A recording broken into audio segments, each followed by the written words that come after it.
Soyez informés, soyez à l'écoute.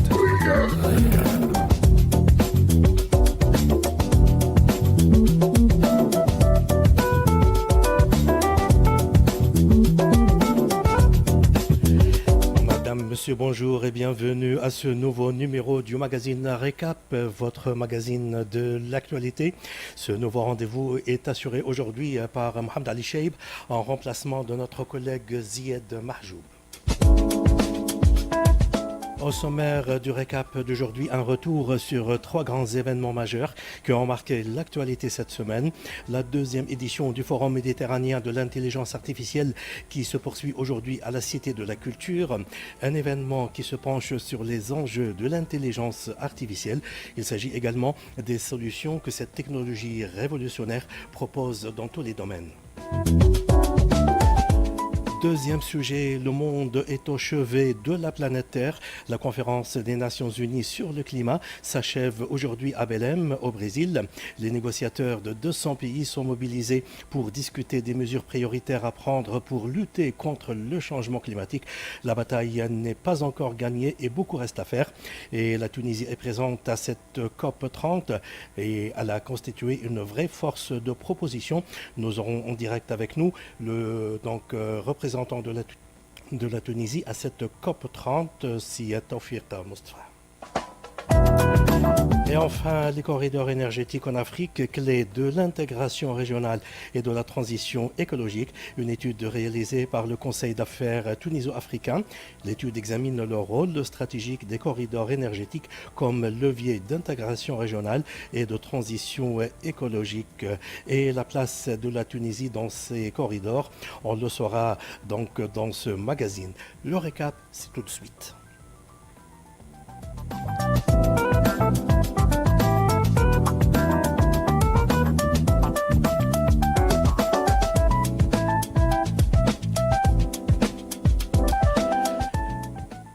Je vous le disais lors de la présentation du sommaire de ce magazine, Tunis, capitale méditerranéenne de l'intelligence artificielle. Notre pays accueille depuis hier à la Cité de la Culture la deuxième édition du Forum méditerranéen de l'intelligence artificielle. Placé sur le thème « Quelle solution l'intelligence artificielle peut-elle offrir face aux défis actuels des pays du bassin méditerranéen ?» Ce conclave est un événement majeur de 2 jours qui réunit plus de 2000 participants, des personnalités de haut niveau, des startups, des chercheurs et des universitaires autour des enjeux de cette technologie révolutionnaire. Le Forum de Tunis met l'accent sur le potentiel de l'intelligence artificielle pour proposer des solutions dans des domaines tels que la santé, l'éducation, l'agriculture, la gouvernance et l'éthique de l'intelligence artificielle, ainsi donc que l'usage de l'intelligence artificielle dans de nombreux secteurs. Et la Tunisie prépare déjà une stratégie nationale sur l'intelligence artificielle pour la période 2026-2030. Cette stratégie, pilier central de la digitalisation du pays, aborde des questions essentielles telles que la gouvernance, l'infrastructure et le développement du capital humain. Objectif, intégrer l'intelligence artificielle dans tous les secteurs tout en prenant en considération les défis éthiques et culturels propres à la Tunisie. Et la santé est l'un des secteurs où l'intelligence artificielle est en train de réussir une révolution tranquille. En Tunisie, la transformation de la santé est en chantier. Hôpital numérique et intelligence artificielle font bon ménage. Ils sont déployés en même temps pour optimiser les processus médicaux et consacrer la justice sanitaire. Mostafa Al-Farjani, ministre de la Santé. L'application de l'IA dans le domaine de la santé, nous sommes en train de travailler pour vraiment atteindre les objectifs d'une justice sanitaire, d'une inclusion sanitaire de tous les citoyens, surtout ceux qui habitent dans les régions reculées, dans le sud, dans les frontières, ceux qui n'ont pas les moyens de se déplacer. Nous sommes en train de développer une solution tunisienne. Je suis très content en tant que ministre parce que ça fait 1 an et 4 mois que je m'occupe de ce département et la grande difficulté c'était de faire fonctionner les scanners dans des régions où il n'y a pas de radiologue. Il y a une trentaine. De faire fonctionner des mammographes pour le dépistage du cancer chez la femme tunisienne, 11 mammographes installés qui ne fonctionnait pas. Et donc, la solution numérique et l'IA appliquée au dépistage du cancer du poumon, des fractures, du sein, m'a soulagé. Je pense que la perception du citoyen qu'il y a une amélioration au niveau de l'accès au diagnostic, à la télémédecine, vient en grande partie de cette lumière que propose le numérique et l'IA au service des citoyens, l'inclusion des citoyens dans les régions. Il y a 32 hôpitaux qui sont interconnectés, donc grâce au PAX. Il y a plusieurs hôpitaux qui sont connectés entre eux, mais l'hôpital numérique qui a démarré au mois d'août connecte 32 hôpitaux. Et c'est pour cette raison que les médecins doivent être formés à ces nouvelles technologies, à maîtriser l'IA ou les data, mais également les ingénieurs dans le domaine du numérique doivent avoir une formation médicale pour qu'on puisse parler le même langage. L'ingénieur peut comprendre le besoin du technicien médecin ou santé et vice-versa. Le médecin aussi peut être à l'écoute des ingénieurs. Aide au diagnostic, médecine prédictive, personnalisation des soins, chirurgie assistée. L'intelligence artificielle devient de plus en plus une alliée au service de la qualité. Elle raccourcit les délais et s'impose comme une solution précieuse pour pallier au manque de personnel médical. Moustapha Al-Ferjani, ministre de la Santé. L'hôpital numérique est déjà fonctionnel. Tous les hôpitaux, les CHU, les hôpitaux régionaux où il y a un scanner, un mammographe sont déjà opérationnels. Les patients, les citoyens tunisiens, ils ont un accès 24 sur 24, 7 jours sur 7 au scanner.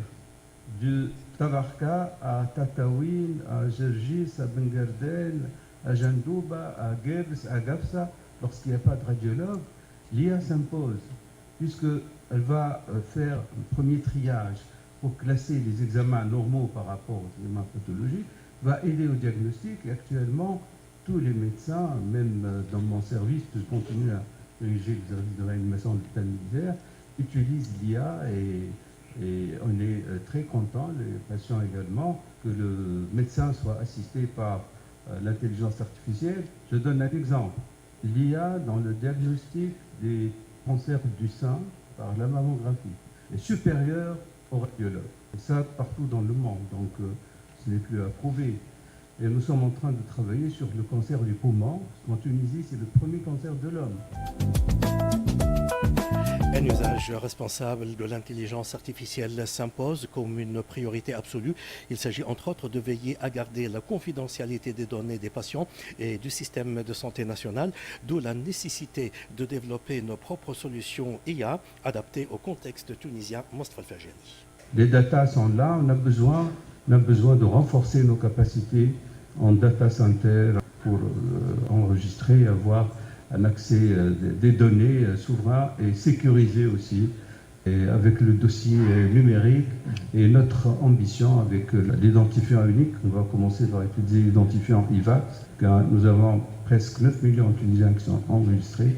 C'est important que le dossier numérisé aussi soit partagé par toutes les structures de santé. On a parlé de la justice, de l'accès aux soins grâce au numérique et à l'IA, l'importance d'avoir des données, des data centers souverains également, parce que les données, c'est des données personnelles. On ne va pas mettre le génome des Tunisiens ou les antécédents, les facteurs de risque ou tous les dossiers, parce que c'est confidentiel. Et partout dans le monde, les données dans le domaine de la santé sont des données qui doivent rester souveraines, doivent être sécurisées. Donc la souveraineté, la sécurité et la souveraineté des données découle de la souveraineté des États également.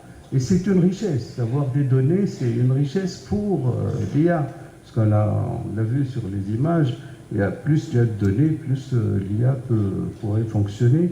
Donc la souveraineté et la sécurité aussi, comment les sécuriser, ça c'est le domaine des techniciens, mais on travaille beaucoup ensemble avec nos partenaires et ils travaillent avec nous gratuitement, de façon volontaire, pour développer des solutions adaptées à l'épidémiologie tunisienne.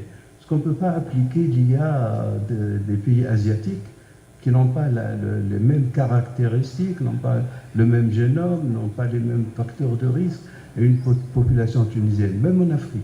Si on prend l'Afrique du Nord, on n'a pas la même épidémiologie des cancers par rapport à l'Afrique subsaharienne. Si je prends l'exemple des femmes, le premier cancer en Tunisie, en Afrique du Nord, c'est le sein.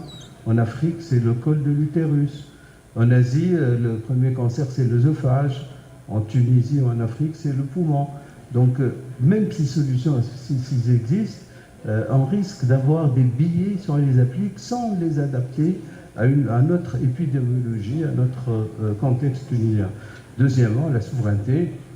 Si on développe notre propre solution IA, on va garantir l'efficacité, la sécurité, la pérennité, et on ne va pas être dépendant après si on achète des solutions asiatiques ou coréennes. Il faut payer tous les ans. Si on ne paye pas, ça va être bloqué. Donc la souveraineté est globale.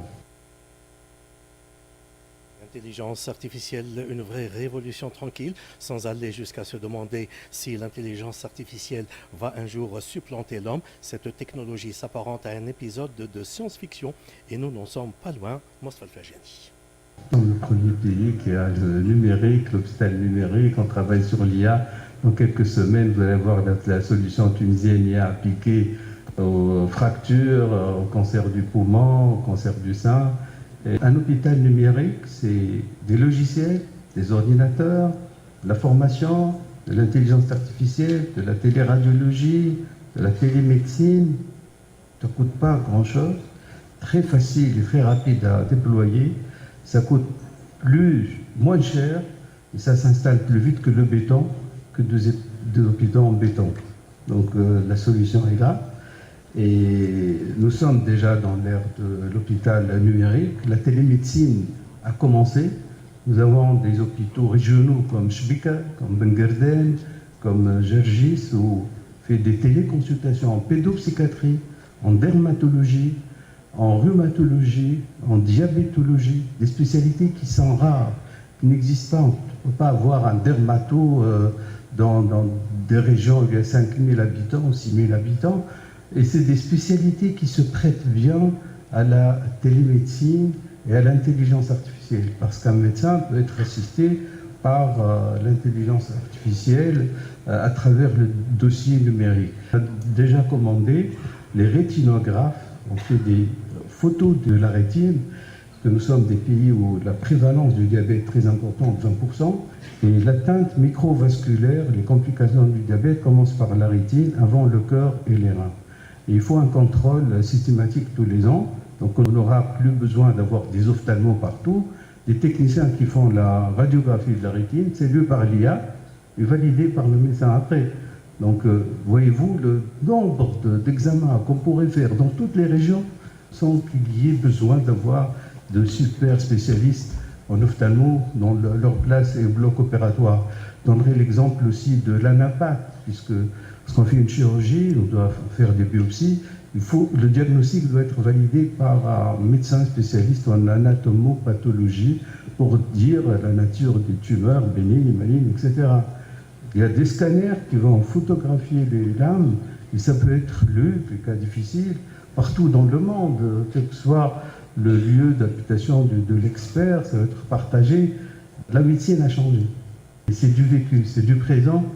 Et le changement va être d'une façon très rapide, que la pratique de la médecine va être complètement bouleversée. Un dernier exemple. En Tunisie, on vient de commencer la chirurgie robotique. Le robot est manipulé par un chirurgien. Et j'étais très content que les Coréens me disaient que la courbe d'apprentissage des chirurgiens tunisiens était très rapide, beaucoup plus que les Coréens. Mais on m'a dit que dans quelques années ou quelques mois, le robot chirurgical va être piloté également par un robot. Donc ça va être complètement robotisé. Voyez-vous, c'est pas de la science-fiction, c'est de la réalité et de l'exercice d'aujourd'hui.